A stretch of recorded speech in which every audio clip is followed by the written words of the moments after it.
बहुत ही अद्भुत स्थान है दोस्तों ये। इसको जो है देवताओं ने बनाया था। जब भगवान राम चित्रकूट आने वाले थे उसके पहले ही इसका निर्माण देवताओं ने किया था कि भगवान राम यहाँ आएंगे और यहाँ निवास करेंगे।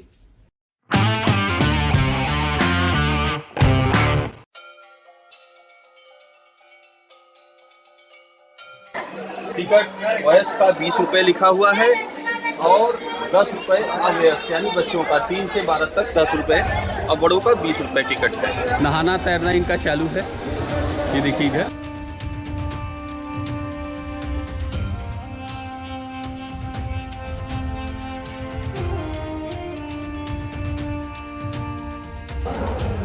पुरुष टिकट दर 20 रुपये, महिला 20।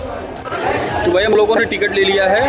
अब ये देखिए प्रवेश द्वार है मेरे पीछे, यहाँ पे लिखा हुआ है टिकट चेक कराएं और यहाँ से हम लोग प्रवेश करेंगे अंदर के लिए। मेरे पीछे आप देख रहे हैं, इधर से प्रवेश करेंगे अंदर। और जैसे ही आप सीढ़ी चढ़ेंगे तो वहाँ पे चप्पल आप रखेंगे 10 रुपये का, मतलब 2 लोगों का 10 रुपया लिया है, डब्बे में रख देंगे, चप्पल आपका सेफ रहेगा। देखिए ये गोदावरी नदी की पानी गुफा से आ रही है, ये आगे जाके अदृश्य हो जाएंगी, इसलिए इनका नाम गुप्त गोदावरी पड़ा है।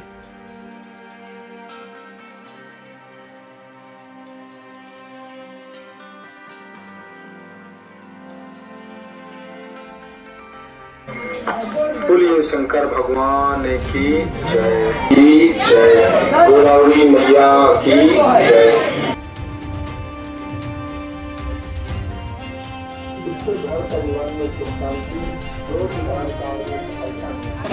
काफी सकरा है ये।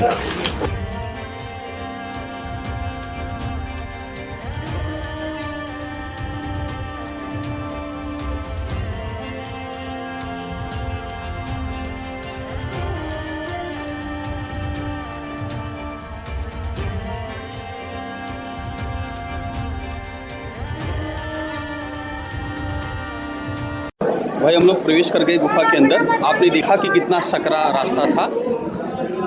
भाई ये देखो आप ऊपर इस तरह का देख रहे हैं। ये देखिए गुफा का अंदर का नज़ारा इस तरह का है। गुफा में आप देखिए लाइट लगी हुई है जिससे कि रोशनी मिलती रहे। काफ़ी मात्रा में देखिए श्रद्धालु यहाँ से दिख रहे हैं। उधर से हम लोग आए अभी। अब देखिए पहली सीढ़ी चढ़ते हैं तो आगे जो है भगवान के आपको दर्शन मिलेंगे। जैसे ही घुसे हम लोग तो पहला यही सीढ़ी थी और लीजिए भगवान के दर्शन करें आप। दर्शन अच्छा मिला। अब दोस्तों आइए आपको लेके चले उस स्थान पर जहां माता सीता स्नान किया करती थी और वहीं से जो खटखटा चोर है या खटखटा राक्षस है वहीं से सीता जी की कपड़े लेके भागा था। ठीक है, इसकी भी स्टोरी आगे मैं आपको जो है बताऊंगा। तो देखिए ये जो आप देख रहे हैं कुंड, यहाँ पे माता सीता स्नान किया करती थी। बहुत ही पवित्र स्थल है।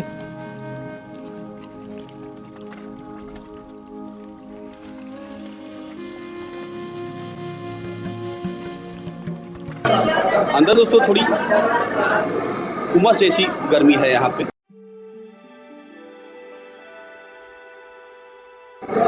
धनुष कुंड आगे है।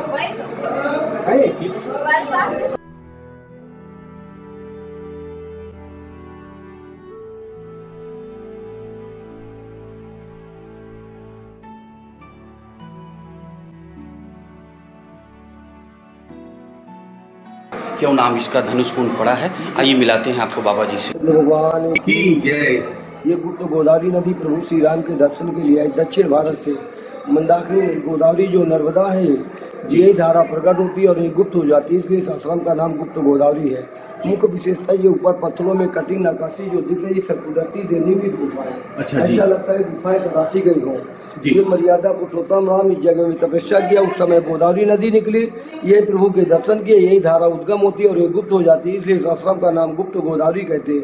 इस जगह में भगवान श्री राम जी अपने धनुष बाण रख करके इस जगह वाहन किया था। ये देखेंगे प्रभु श्री राम जी के धनुष का निशान ऊपर में देखेंगे आकार बनाना बड़ा सा। जी जी जी। ऐसे आते हैं आगे की ओर। अच्छा, ऐसे आगे की ओर आते हैं जी। ये ऊपर में देखिएगा, ये बताते हैं मर्यादा पुरुषोत्तम भगवान श्री राम जी के धनुष का निशान है। अच्छा। जब भगवान श्री राम भगवान ये जो व्हाइट दिख रहा है आपका निशान, हाँ हाँ हाँ, ये बड़ा साकार बना हुआ उसी प्रकार का यहाँ भगवान श्री राम जी अपने धनुष रखते थे, धनुष के नाम से जाना जाता है। 11.5 वर्ष भगवान राम ने यहाँ के निवास किया था। यहाँ पे एक राक्षस रहता था, मयंक नाम का दानव रहता था। माँ सीता को जो माता सुइया ने उपहार में वस्त्र दिया था पहनने के लिए, देव भूषण भूषण पहनाए थे, नूतन ममल सुहाग प्रतिदिन नए होते थे। उन वस्त्रों की चोरी करके भगा। लखन लाल जी महाराज पहरे में थे। सत्यवेदी बाण बड़ा उसको पकड़ के टांग दिया, श्राप दे दिया कि पत्थर को हो जाओ। जब वो पत्थर का होने लगा, प्रभु श्री राम से विनय किया, प्रभु मेरा भोजन क्या होगा। भगवान बोले, कलयुग में जो दर्शनार्थी हमारे दर्शन के लिए आएंगे उनसे उनके पापों को खाना वही तुम्हारा भोजन होगा। पाप मोचन शिला, पहले उस शिला को हिलाते थे, खटखट के आवाज आती थी। वो अभी शिला आगे सीढ़ी में चढ़ के देखेंगे, सिर्फ ऊपर का सर नीचे का पैर होगा, लंबी दाढ़ी, फटा हुआ मुख। मंदिर का पत्थर काला, राक्षस का पत्थर काला होगा, मंदिर का पत्थर व्हाइट होगा। ये बड़ी पत्थर है। भगवान के समय में पत्थर ही रोशनी किया करते थे। जैसे आज ये लाइट प्रकाश कर रही है, उस समय ये पत्थर भगवान के समय में पत्थर रोशनी किया करते थे। अच्छा। इनको मणि पत्थर बोलते हैं। ये विंध्याचल पहाड़ी से मिलती हुई जाती है यहाँ पे। ऐसा इनका धार्मिक महत्व। बोलिए श्री रामचंद्र भगवान। ये यहाँ पे जो पानी दिख रहा है, ये धारा यहाँ से प्रकट होकर सेकंड नंबर में जाती है। जगह से धारा प्राप्त होती है, सेकंड नंबर में जाती है धनु सीता कुंड में, जहाँ सीता माता ने स्नान किया था। सीता जी के वस्त्रों की चोरी उस जगह से हुई थी। जी, मतलब जहाँ सीता जी नहाई है वहीं से उद्गम हुआ है। उद्गम यहाँ से होकर के वहाँ जाता है। धनुष कुंड में उद्गम होता है, सीता कुंड, और सीता कुंड के अंदर बगल में राम कुंड और लक्ष्मण कुंड में धारा जाती है। उसके बाद बाहर जाके पुनः समाप्त हो जाती है। यही धारा उद्गम होती है और ये गुप्त हो जाती है। इसलिए इस आश्रम का नाम गुप्त गोदावरी कहा जाता है। ऐसा इनका धार्मिक भाव है। माता गोदावरी जो आई थी, सीता माता की सहेली थी। सीता जी से मिलने के लिए आई थी। उन्होंने कहा, मेरा भेद खुलने न पाए, मैं किसी नदी नाले के रूप में नहीं रहना चाहती, मैं आपके दर्शन के लिए आई माता। मैं आपके दर्शन के बाद पुनः अपनी वापस नासिक चली जाऊं। तो यही धारा माता जी ने इनको तपेबोध दिया था, वरदान दिया था कि तुम किसी नदी नाले के रूप में नहीं बहोगे। तिम्र क्वेश्चन में जो धारा समाप्त होती है, वही धारा यहाँ पे आके प्रकट होती है। यहाँ प्रभु श्री राम माता जानकी से मिलके पुनः वापस नासिक चली जाती है। जी, ये बारिश समय में जब आएंगे अपन लोग दर्शन के लिए, कोई भी दर्शनार्थी आता है तो यहाँ पे इतना जल हो जाता है। अच्छा, यहाँ पे जी इससे जल मार्ग होते हुए लोग आते हैं, उनकी आकांक्षा और सुंदरता बढ़ती है। तो हम लोग गुप्त गोदावरी माता के दर्शन के लिए जाते हैं, जिससे अपना जीवन सफल बनाते हैं, अपने परिवार का जीवन सफल बनाते हैं। इस तरीके से ऐसा इनका धार्मिक महत्व कहलाता है। जी बाबा जी। तो ये कब यहाँ पे पानी उड़ा रहता है? ये बारिश के महीने में 4 महीने होता है, सिर्फ बारिश होती है जब ये तो यहाँ पे जब बारिश होगी तो आप लोग यहाँ पे आ पाएंगे? उस समय में जब बारिश अधिक हो जाती है तो यहाँ ये पूरे में बाढ़ आ जाती है। तब यहाँ से सारे पुजारी लोग बाहर हो जाते हैं। घंटे 2 घंटे के लिए टिकट मार्ग बंद हो जाता है। जी। लाइट वगैरह सब काट दी जाती है। जब नदी का बहाव रुक जाता है, उसके बाद पुनः दर्शनार्थी आगे धुलाई सफाई के बाद पुनः दर्शनार्थियों को अंदर प्रवेश किया जाता है। जी। तो बाबा जी, मतलब किस महीने में दर्शकों को यहाँ पे नहीं आना चाहिए? जुलाई, जैसे जुलाई से चालू होता है। जी, जुलाई में यहाँ हो जाता है ठंडक में। जी। जो सितंबर का महीना होता है इसमें हो जाती है बारिश। जी। उस समय में यहाँ बारिश हो जाती है। जी। जो ऊपर में खटखटा जोर का मंदिर है, जो सीता जी के वक्त लेके भगा था, बैंक नाम का दानव रहता था। जी। ऊपर में जाएंगे, मंदिर का पत्थर सुखेगा, रक्षक का पत्थर काला होगा। अच्छा जी। और ये अपने आप बना हुआ मंदिर होगा। जी। अच्छा देखिए, ये खटखटा चोर था, ये चोर जो था वो लेके भागा था। सीता माता जो वस्त्र लेके भागा था, जो माता सुइया ने सीता जी को पहनने के लिए दिया था, द्रव्य भूषण भूषण पहनाए, तेल नूतन अमर दुआ, जो प्रतिदिन नए होते थे, उन वस्त्रों को लेके भागा था। लखन लाल जी महाराज पहरे में थे। शक्तिवेदी बाण द्वारा उसको पकड़ के टांग दिया, श्राप दे दिया, पत्थर के हो जाओ। जब वो पत्थर का होने लगा तो प्रभु से विनय किया, प्रभु मेरा भोजन क्या होगा। भगवान बोले, कलयुग में जो दर्शनार्थी आएंगे हमारे दर्शन के लिए, उनके पापों को खाना वही तुम्हारा भोजन होगा। ऐसा इनका धार्मिक है। जी। इधर है वो। जी। ऊपर में जाएंगे पूरा प्रांतिक मंदिर बना हुआ है। जी। ऐसे कर जाएंगे। जी। सब नीचे करके जाएंगे। जी।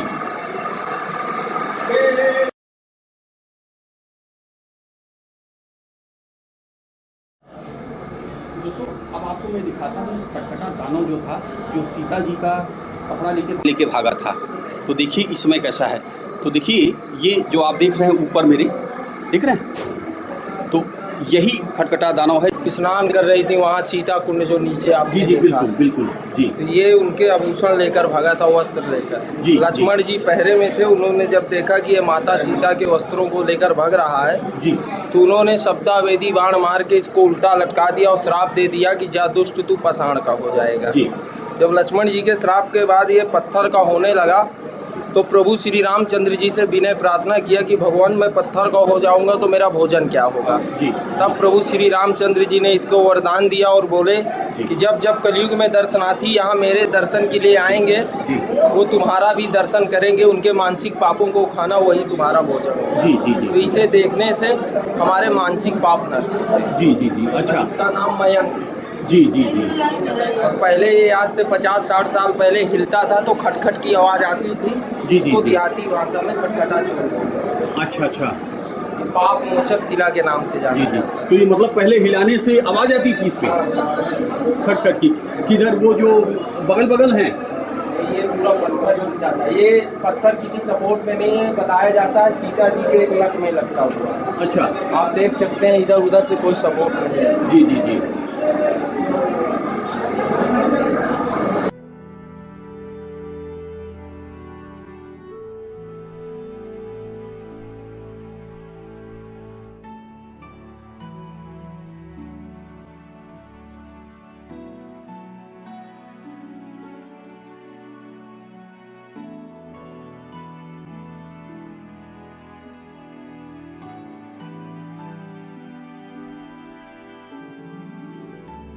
तो यहीं से बेलपत्र पुष्प लेना है।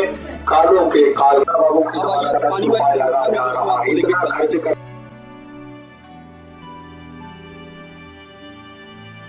इन बातों से हमें क्या करी, यहाँ यार हमें खूब मात्रा में है, देख रहे हैं? से है काम।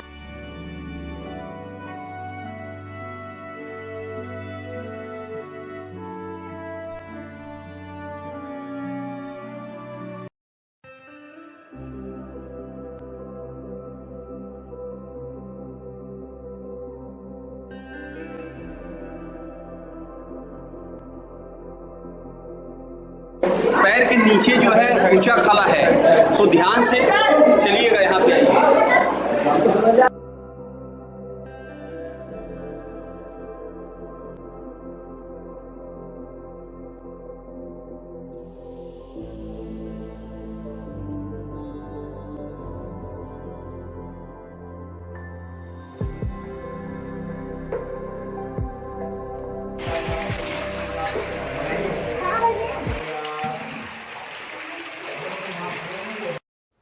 अब आइए दोस्तों, एक आपको बहुत बढ़िया जगह दिखाता हूँ। ऐसी जगह जहाँ पर भगवान राम और उनके जो साथ के लोग थे वहाँ बैठ कर के बातचीत किया करते थे। देखिए ये जगह आप सीट जैसी दिख रही है ना, तो यहाँ पर बैठ कर के भगवान राम और जो उनके साथ के लोग थे बैठते थे, बातचीत करते थे। ठीक है, ऐसा एक यहाँ के बुजुर्ग थे, उन्होंने बताया। अब भाई आ गए हैं बाहर, और बंदर लंगूर तो भाई यहाँ पे हर जगह चित्रकूट में आपको मिल जाएंगे। तो दोस्तों आपने गुप्त गोदावरी देखा, कैसा लगा कमेंट करिएगा। अच्छा लगा है तो लाइक करिए, शेयर करिए। आइए आपको लेके चले अगले सफर पे।